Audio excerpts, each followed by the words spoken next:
Good morning, students. Today we are going to learn about Rabindranath Tagore, his life history, and his educational philosophy. Hope you all know who is Rabindranath Tagore, right? Rabindranath Tagore was born on 6th May 1861, and his father is Maharishi Devendranath Tagore and mother Sharda Devi. And he is the 16th child for their parents, and he's a polymath, that is he is talented person. He has many talents inside him, and he is a poet, he is a writer, playwriter, composer, philosopher, social reformer, and he wrote many literature. And he got Nobel Prize for his literature called Gitanjali in 1913. And the British government uh, gave Knight Award for him. And you all know he's a social reformer and he's a freedom fighter also. He's very patriotic, and he returned the prizes. He returned the Knight Award to the British government to protest against the Jallianwala Bagh massacre, which was held in the year 1919. You all know what about Jallianwala Bagh? Yes. So he to show his protest against this incident, he gave back the Knight Award to the British government, and he died in the year 1941, 7th August. General philosophy. So Tagore's general philosophy on life is he gave importance to individual development. We cannot say everyone is same. Everyone has their own uniqueness, and he gave importance to individual development. So each and every individual should develop according to their potential and their interests. So he gave importance to individual development, and he he insisted the child should be given full freedom, like how when you are flying the kite, and how the kite flies in the air, it has full freedom, isn't it? So in the same way, the child should be given full freedom to act according to its interest. So child should be given full freedom, and he believed in absolute truth. So he believed in nature, and the nature is the creation of God. He believed in all of those things, and he believed in life and death, and he believed the existence of God. So he believed in absolute truth, and he insisted on humanism, universal brotherhood, and internationalism. So you all know what is humanism. Humanism means human values, that we should have acceptance, tolerance, helping others, equality. So we should also all have the qualities, humanism, and universal brotherhood. So everyone is like our brothers and sisters, and we cannot discriminate anybody on any basis. Okay, universal brotherhood, whoever it may be. You may belong to any country, any caste, any creed, any religion, but everyone is our brothers. Okay, so universal brotherhood and internationalism, that is each and every country has its own culture, tradition, and its own ideologies. So we should understand their culture, and their religion, and we should respect each other. So internationalism means, so pannattu nokku, so we should have we should respect everyone. That is internationalism. And then education should be blended with life, that education should help should help in life. Should not have education which is not real. So when you are getting education, it should help you in your life to develop. So education should be blended with life, so that it can be used in our lifeline, isn't it? So general philosophy gave importance to individual development, and child should be given full freedom, and he believed in absolute truth, and insisted on humanism, universal brotherhood, internationalism, and education should be blended with life. Educational philosophy. Freedom, that is when you are flying the kite in the air, how the kite flies, it flies according to its nature, isn't it? So in the same way, Tagore insists that children should be given full freedom. Let the child be free, so that their internal talents and hidden talents will come out, then their personality will develop. So give the child full freedom, so that the child's inner potentials can be brought out. And he also believed by giving education in the classroom, giving bookish knowledge is not education, and let the child go around the garden, go around the world, and let it wander here and there, let it learn from the nature. So nature is the real teacher. According to him, nature is the real teacher, and he doesn't believe in he says the students are not the materials in the museum. You cannot make them to sit in a place and teach the child. Let the child go out, let it learn from the nature, and let it learn from their experiences. Okay. The second one is creative self-expression. Here he gives importance to activity based learning, and through experiences the child will learn many things. And to be creative, the child should be taught the fine arts like music, drawing, dance, drama, and then handicrafts, like that. So the child can be more self-expressive, and he can be more creative.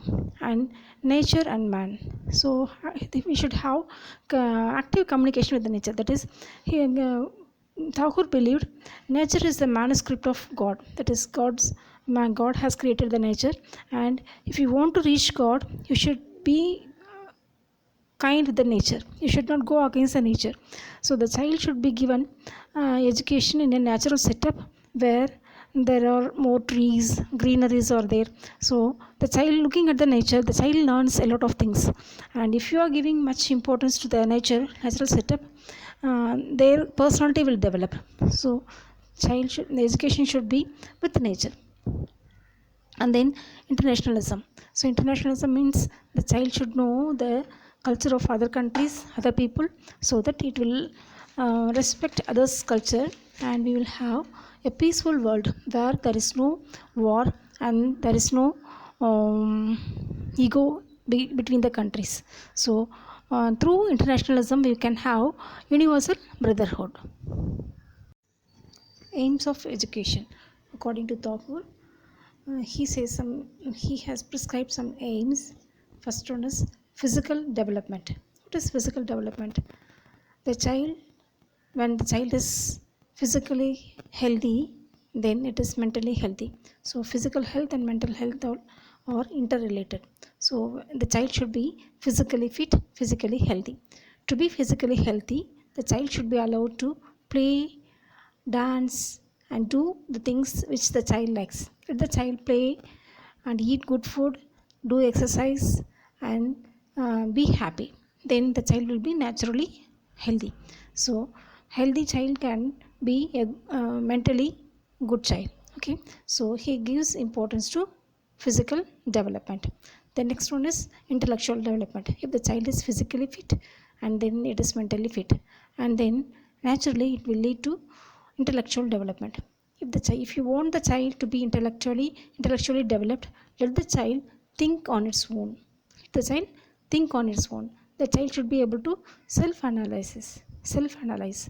Self-thinking should be encouraged. Then self-endeavor. Let the child try new things. Let the child do on its own. And self-learning, and learning should be from direct experiences. So through all these things, the child will get that intellectual development. So instead of we teachers teaching the child different subjects, let the child learning on its own. So learning the things through activities. So he gives him more importance to learning through activity. For this learning to happen, the child should be given freedom. So the child should be encouraged to self-analyze, self-aware about himself and the other things, and self-endeavor. The child should be able to try new things. Then self-learning, then direct experience, learning through direct experiences. So the child should be given much importance to these things, so that naturally the child will have intellectual development. The third one is spiritual and character development. So Thakur says if the human beings are to be good, then they should be more spiritual. So to be a good child, we should have a life which is simple life. We should lead a life which is simple.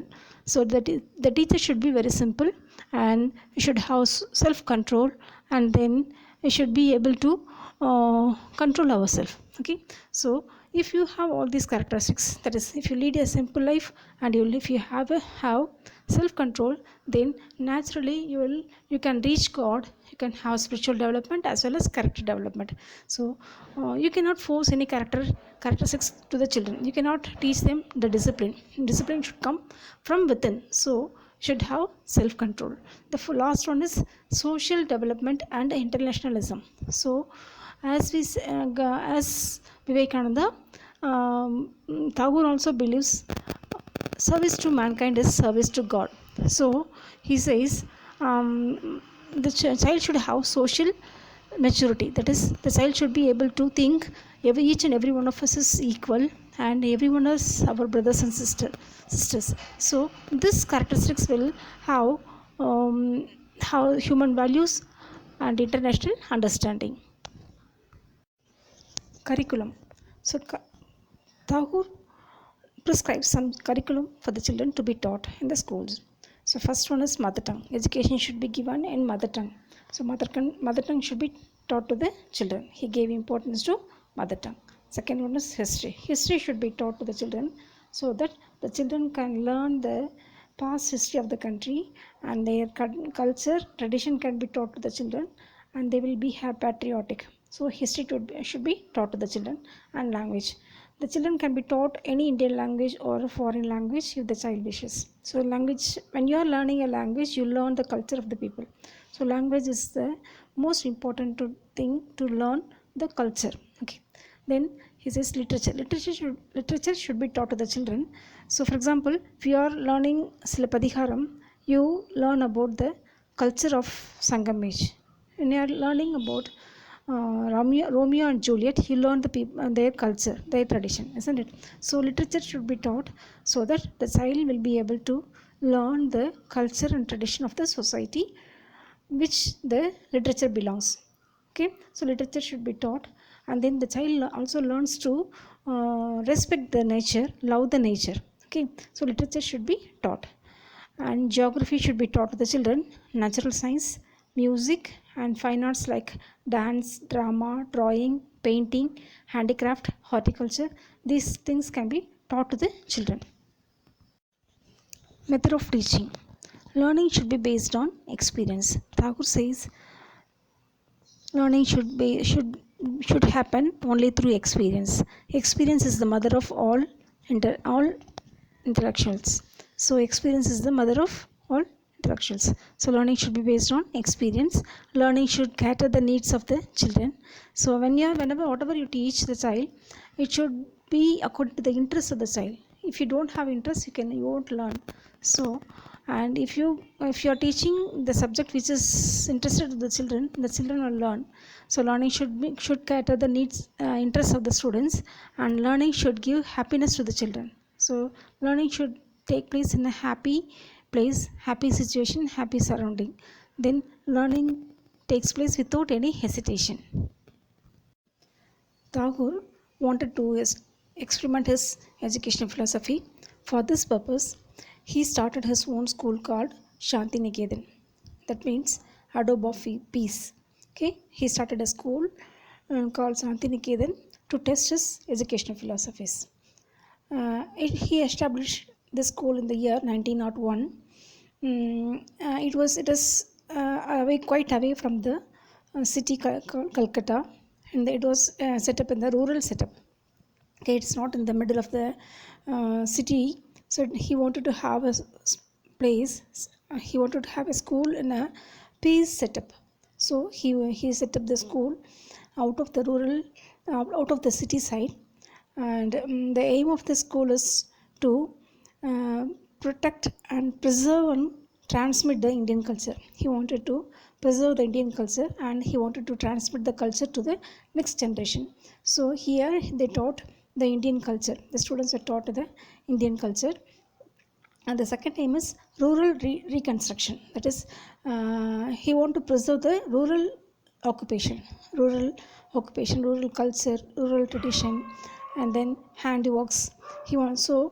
Students are involved in the rural activities like farming, and handicraft works, pottery, like that. So rural reconstruction. The third one is blending of Indian and Western culture to develop uh, develop internationalism and universal brotherhood. Okay, so he wanted to blend the Indian and Western culture.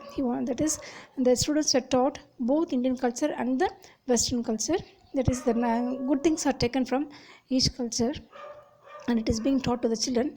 If the children are taught about the Western culture, they will know to respect the other people's culture. So Indian culture as well as the Western culture were taught to the children, so that the children learn the human values. And then universal brotherhood. They want universal brotherhood means, all know, உலக சகோதரத்துவம். சரிங்களா? Everyone is brother. There is no difference between, you cannot discriminate anybody on the basis of culture, caste, creed or language, anything.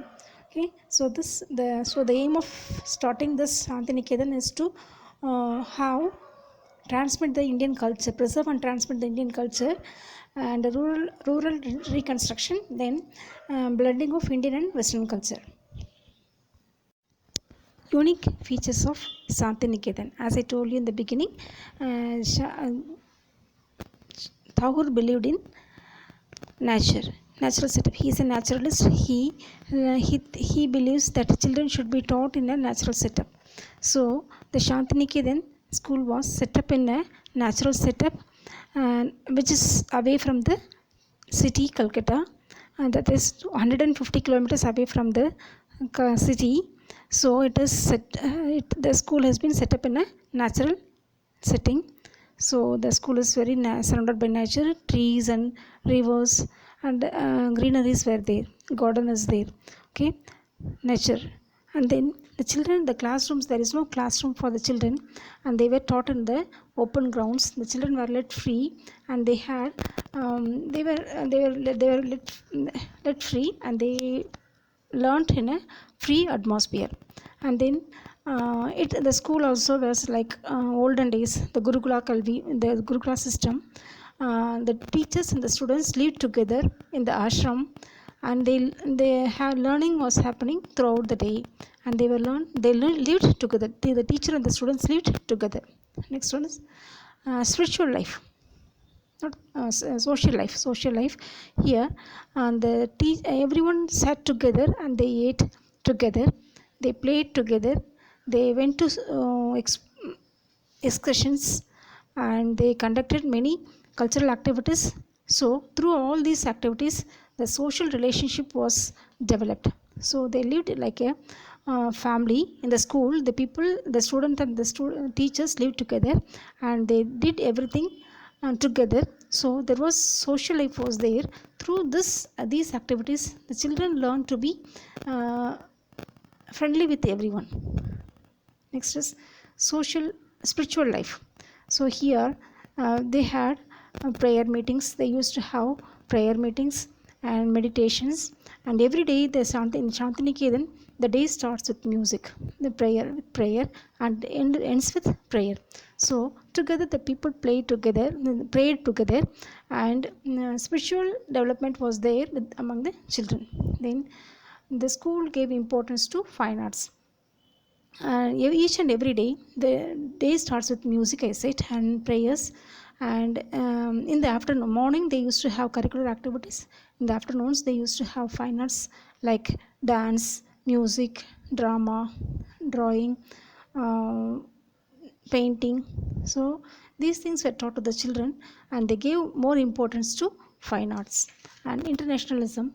Here Indian culture as well as the foreign culture, and for scientific development and literature, foreign literature were taught to the children, so that the child will be having the international attitude.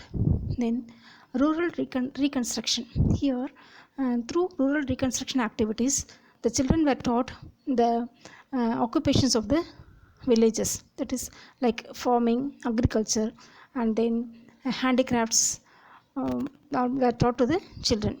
And then humanism and universal brotherhood. Whenever the child is being taught about the foreign culture and literature, and as well as Indian culture and literature. They will be having human values and universal brotherhood, and the school was set up for the idea of world peace. Vishwa Bharati University. So you all know Rabindranath Tagore, to test his educational philosophy, he started a model school called Shanti Niketan in the year 1901, isn't it? So 1901 he started a school called Shanti Niketan as an experimental school. This school has been upgraded into university in the year 1921, upgraded to the university. Okay, and this university had many departments, many schools like Kala Bhavana. Kala Bhavana means Institute of Fine Arts, like drawing, painting, all those things. So Kala Bhavana and Sangeet Bhavana, Institute of Dance and Drama, Music. China Bhavana, Institute of Chinese Language and Culture. Pali Samgatana, it is Institute of Rural Construction. And Vidya Bhavana, Institute of Humanities and Social Sciences. Vinaya Bhavana, Institute of Education. So it had many departments like this, and this institution, this university had its own press, hospital, and post office, many things. Okay, so he started a university called Vishwa Bharati University in the year 1921. Thank you.